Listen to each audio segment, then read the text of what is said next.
जी, अस्सलाम वालेकुम। मेरा नाम मोहम्मद साइम ताहिर है और आज एक नई टॉपिक के साथ, नई वीडियो के साथ आपकी खिदमत में हाज़िर हैं। स्टूडेंट हमेशा ही ये क्वेश्चन्स करते हैं कि हमें बताया जाए कि जब हम जैरीज़ ऑफ़िस में जाएँगे या जब हम एम्बेसी में जाएँगे तो हमें उसके लिए कौन-कौन से डॉक्यूमेंट्स रिक्वायर्ड होंगे। तो आज की ये वीडियो में हम इन डॉक्यूमेंट्स को डिस्कस करेंगे कि कौन से इंपॉर्टेंट डॉक्यूमेंट्स हैं जो आप अपने साथ लेके जाएँगे। जी, आइए हम इस वीडियो को स्टार्ट करते हैं और डॉक्यूमेंट्स को वन बाय वन डिस्कस करते हैं। जी, अगर हम बात करें फर्स्ट डॉक्यूमेंट की, that would be your appointment letter. Appointment letter क्या होता है कि जिसमें आपको बताया जाता है कि आप इस दिन और इस टाइम पे जो है वो आपकी बायोमेट्रिक होगी, इसलिए आपको इस वक़्त आपको जो है और इस दिन आपको वहाँ पे पहुँचना है। ये लेटर भी आपके पास होना चाहिए ताकि आप एंट्रेंस पे उनको शो करके आप उस ऑफ़िस के अंदर जा सकें। अगर हम बात करते हैं कि कहाँ-कहाँ पे अपॉइंटमेंट होती है, तो लाहौर ऑफ़िस है, उसके बाद इस्लामाबाद, उसके बाद मीरपुर और उसके बाद सिंध में कराची। ठीक है? इन चारों ऑफ़िसेज़ में बायोमेट्रिक होती है। इन्हीं की किसी न किसी की अपॉइंटमेंट लेनी पड़ती है। इसका प्रोसीजर ये होता है कि जब आप फ़ीस पे कर देते हैं, अपनी एम्बेसी फ़ीस और हेल्थ इंश्योरेंस फ़ीस पे कर देते हैं, उसके बाद आपको पेड और अनपेड के ऑप्शंस जो हैं वो शो हो जाते हैं। आप उसके मुताबिक सेलेक्ट कर सकते हैं और अदरवाइज़ जो है वो आप इसको पेड लेके तो आप उस रिस्पेक्टिव डे पे आप विज़िट करेंगे तो आपकी बायोमेट्रिक जो है वो उसी दिन होगी। अच्छा, उसके बाद यूके वीआई एप्लीकेशन फ़ॉर्म है जिसको आप वीज़ा फ़ॉर्म भी बोलते हैं, उसको आपने अच्छी तरीके से जो है वो रीड आउट कर लेना है ताकि कोई भी किस्म की कन्फ्यूजन ना हो या किसी भी किस्म का एरर ना हो। ये तो उसके बाद आ जाती है आपकी डॉक्यूमेंट चेकलिस्ट। डॉक्यूमेंट की चेकलिस्ट में क्या होता है कि जो डॉक्यूमेंट्स आप जिनकी बेस पे आपका एडमिशन हुआ है वो एम्बेसी कहती है कि आप उसको अपलोड कर दें। इसके इसके 2 जो है मेथड होते हैं, या तो आप इसको ऑनलाइन भी अपलोड कर सकते हैं। अगर आप उसको ऑनलाइन अपलोड करेंगे तो वो चेकलिस्ट आपकी डाउनलोड हो जाती है। अदरवाइज़ आप इसको वहाँ जैरीज़ ऑफ़िस से जाके भी अपलोड करवा सकते हैं। और उसके बाद पासपोर्ट आपका होता है, ऑल एजुकेशन डॉक्यूमेंट्स जो कि आपने एडमिशन के लिए सेंड किए हुए हैं, और उसके बाद कैश लेटर आपका जो यूनिवर्सिटी से आपको फाइनल कन्फर्मेशन आई है, और इंग्लिश लैंग्वेज टेस्ट या एमआई जिसकी बेस पे आपका एडमिशन हुआ है, और बैंक स्टेटमेंट।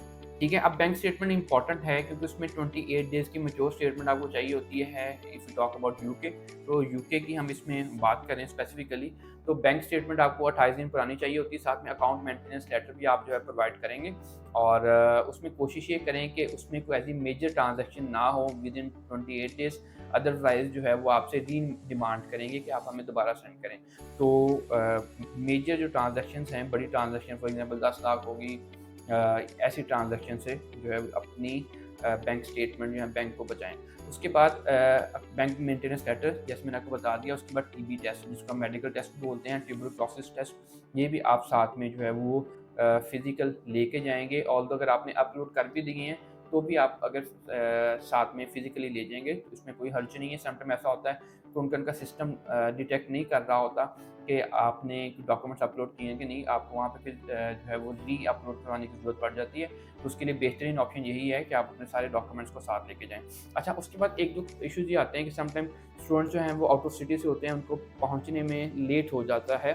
तो उसका बेहतरीन सॉल्यूशन ये है कि आप उसी दिन पहुँच जाएँ और रिक्वेस्ट कर लें वहाँ पे जो भी ऑफ़िसर जो अवेलेबल हैं, तो आप उनसे रिक्वेस्ट करके भी अपना टाइम जो है वो दिन, अपना जो आपका डेट है उसको चेंज नहीं कर सकते। लेकिन आप अगर टाइम पे नहीं पहुँच पा रहे, अगर आप 1 से 2 घंटा लेट हैं, कोशिश करें कि ना ही लेट हों, क्योंकि अगर रश होगा तो उसको आपको अकोमोडेट नहीं करेंगे। They have all the authority कि आप गिवन टाइम पे नहीं आए। लेकिन अगर उनके पास रश नहीं है, आप जो है वो टाइम पे नहीं पहुँच पा रहे, तो आप उनसे रिक्वेस्ट करके 1-2 और 1 टू 2 आवर्स का जो है वो आपको मार्जिन मिल सकता है। तो स्टूडेंट्स हमसे फ्रीक्वेंटली पूछते हैं कि वहाँ पे हमें कोई किसी भी किस्म की फ़ीस पे करने की ज़रूरत तो नहीं है? तो बिल्कुल, अगर आपको ज़रूरत नहीं है, अगर आपने अपनी प्रायोरिटी फ़ीस भी पे कर दी है और आपने अपने डॉक्यूमेंट्स भी अपलोड करवा दिए हैं ऑलरेडी, तो आपको किसी भी किस्म की वहाँ पे फ़ीस पे करने की ज़रूरत नहीं होती।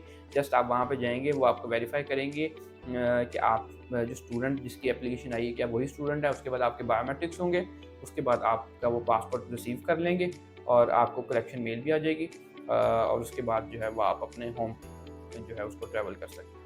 So this is all about today's video. अगर आपका और कोई क्वेश्चन है, कोई और प्रोसेस की आपको नहीं समझ आ रही, तो आप जो है हमसे डिमांड कर सकते हैं कि साइम भाई हमें जो है वो इस टॉपिक पे गाइड करें, हमें जो है वो इस टॉपिक पे बताया जाए या इस प्रोसेस का बताया जाए। तो हम बिल्कुल रेडी हैं आपकी खिदमत के लिए, और आपको जो है वो स्टेप बाय स्टेप गाइड करते रहेंगे। Thank you so much for watching this video. Stay tuned with us. अल्लाह हाफ़िज़।